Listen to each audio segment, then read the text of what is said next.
సరే, షీబా ఇను 2026లో దీని కథ ఏంటి? ఈ కొన్ని నిమిషాల్లో మనం హైపుని పక్కన పెట్టి కేవలం వాస్తవాల గురించి మాట్లాడుకుందాం. షిబ్కి నిజంగా ఎంత పొటెన్షియల్ ఉంది చూద్దాం. షిబా ఇను ₹1 లేక $1 లేకపోతే ఉన్న సున్నాల దగ్గరే ఆగిపోతుందా? ప్రతి ఒక్క షిబ్ హోల్డర్ రోజూ ఆలోచించే ప్రశ్న ఇదే. సో దీని వెనుకున్న అసలు నిజమేంటో తెలుసుకునే ప్రయత్నం చేద్దాం. చూడండి, ఇక్కడ మనం యూట్యూబ్ ప్రిడిక్షన్లు లేకపోతే ఏవేవో హైప్ వీడియోల గురించి మాట్లాడట్లేదు. మనం చూడబోయేది ప్యూర్ లాజిక్. మార్కెట్ రియాలిటీ ఏంటి దాని గురించే మాట్లాడుకుందాం. ఎందుకంటే డబ్బులు పోగొట్టుకోకుండా ఉండాలంటే వాస్తవాలు తెలియాలి. అయితే షిబా ఇను గురించి మాట్లాడే ముందు మనం ఒక అడుగు వెనక్కేసి అసలు మార్కెట్ పరిస్థితేంటో చూడాలి. ఇది చాలా ముఖ్యం. ఎందుకంటే మార్కెట్ మొత్తం ఒకవైపు వెళ్తుంటే ఏ ఒక్క కాయిన్ దానికి ఎదురీదలేదు కదా. ఇప్పుడు మార్కెట్లో ఏం జరుగుతుందో చూస్తే బిట్కాయిన్ ఏమో దాని ఆల్ టైమ్ హైకి దగ్గర్లో ఉంది. కానీ ఆ డబ్బులన్నీ ఎక్కడికి వెళ్తున్నాయి? ఎక్కువగా ఇథీరియం, సొలానా లాంటి పెద్ద కాయిన్స్లోకి వెళ్తున్నాయి. ఇంకా అసలైన ఆల్ట్ సీజన్ మొదలవ్వలేదు. అందుకే మన షిబా ఇను లాంటి మీమ్ కాయిన్స్లో పెద్దగా కదలిక కనిపించట్లేదు. మరి మొన్న మధ్య షిబా ఇను ధర ఒక 7-9% పెరిగింది కదా. దాన్ని చూసి చాలామంది బుల్ రన్ స్టార్ట్ అయిపోయింది అనుకుంటున్నారు. కానీ అది నిజం కాదు. అది జస్ట్ అక్యుములేషన్. అంటే పెద్ద ప్లేయర్స్ కొంటున్నారంతే. ఇది అసలైన ట్రెండ్కి జస్ట్ ఒక ప్రిపరేషన్ మాత్రమే. సరే, ఇప్పుడు అసలు విషయానికి వద్దాం. షిబా ఇను ఎదుర్కొంటున్న అతిపెద్ద, నిజంగా చాలా పెద్ద సమస్య ఒకటుంది. దాని భవిష్యత్తు మొత్తం ఈ ఒక్క పాయింట్ మీదే ఆధారపడుంది.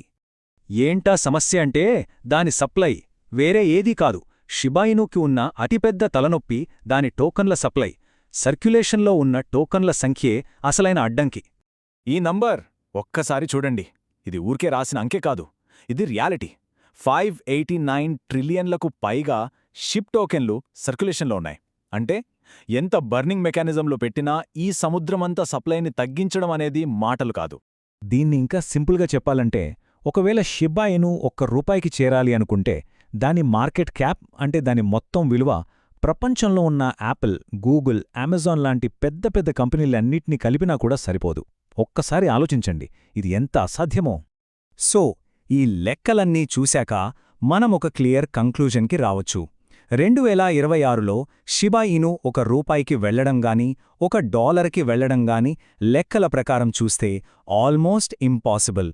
ఇది కఠినంగా అనిపించినా ఇదే వాస్తవం. అయితే ఆగండి, కథ ఇక్కడితో అయిపోలేదు. ₹1 అనేది జరగని పని అన్నాం కదా అని షిబా ఇనుకి అసలు ఫ్యూచరే లేదని కాదు. ఇప్పుడు మనం దీన్ని వేరే యాంగిల్లో చూద్దాం. చూడండి, ఇక్కడే చాలామంది కన్ఫ్యూజ్ అవుతారు. ఒక ప్రైస్ టార్గెట్ ఇంపాసిబుల్ అనగానే ఆ ప్రాజెక్ట్ మొత్తం వేస్ట్ అనుకుంటారు. కానది తప్పు. ఆ రెండిటి మధ్య చాలా తేడా ఉంది. దాన్ని అర్థం చేసుకోవడం చాలా ముఖ్యం. మరి షిబా ఇనులో ఇంకా ఆశ ఎందుకుంది? ఎందుకంటే దానికి కొన్ని సూపర్ స్ట్రాంగ్ పాయింట్స్ ఉన్నాయి. 1, దాని కమ్యూనిటీ చాలా యాక్టివ్, చాలా స్ట్రాంగ్. 2, డాగ్ కాయిన్ తర్వాత మీమ్ కాయిన్ ప్రపంచంలో దీనికే అంత పెద్ద పేరుంది. ఇక షిబేరియం, బోన్ పోర్టల్స్ లాంటి వాటితో దాని ఎకోసిస్టమ్ని కూడా డెవలప్ చేస్తున్నారు. ఇవన్నీ దానికి లాంగ్ టర్మ్లో హెల్ప్ అవుతాయి. కానీ ఈ ప్రయత్నాలన్నీ ఒకవైపైతే ఇంకో చాలా ముఖ్యమైన విషయముంది. ఇవన్నీ వర్కౌట్ అవ్వాలంటే మార్కెట్ సపోర్ట్ చెయ్యాలి. ఒక మంచి ఆల్ట్ సీజన్, ఒక మీమ్ సీజన్ రాకపోతే షిబా ఇనులో మనం ఊహించనంత పెద్ద మూమెంట్ రావడం కష్టం. ఒక మంచి ఎగ్జాంపుల్ చూద్దాం. Dog coin. దానికి ఈరోజున్న పేరు రావడానికి సుమారు 10 ఏళ్లు పట్టింది. షిబా ఇను వచ్చి కేవలం 5 ఏళ్లే అవుతోంది. దాని ఎకోసిస్టమ్ ఇంకా బిల్డ్ అవుతూనే ఉంది. సో మనం నేర్చుకోవాల్సిన పాఠమేంటంటే, షిబా ఇనుకు కావాల్సింది హైప్ కాదు, టైం. సరే, ఇన్ని విషయాలు తెలిసాక మరిప్పుడు ఇన్వెస్ట్మెంట్ గురించి ఎలా ఆలోచించాలి? ఇది చాలా ఇంపార్టెంట్ పాయింట్. మీమ్ కాయిన్ గురించి ఆలోచించేటప్పుడు ఒకటే మైండ్లో పెట్టుకోవాలి. ఇది ఒక లాటరీ టికెట్ లాంటిది. తగిల్తే లైఫ్ మారిపోవచ్చు, కానీ 0 అయిపోయే ఛాన్సే ఎక్కువ.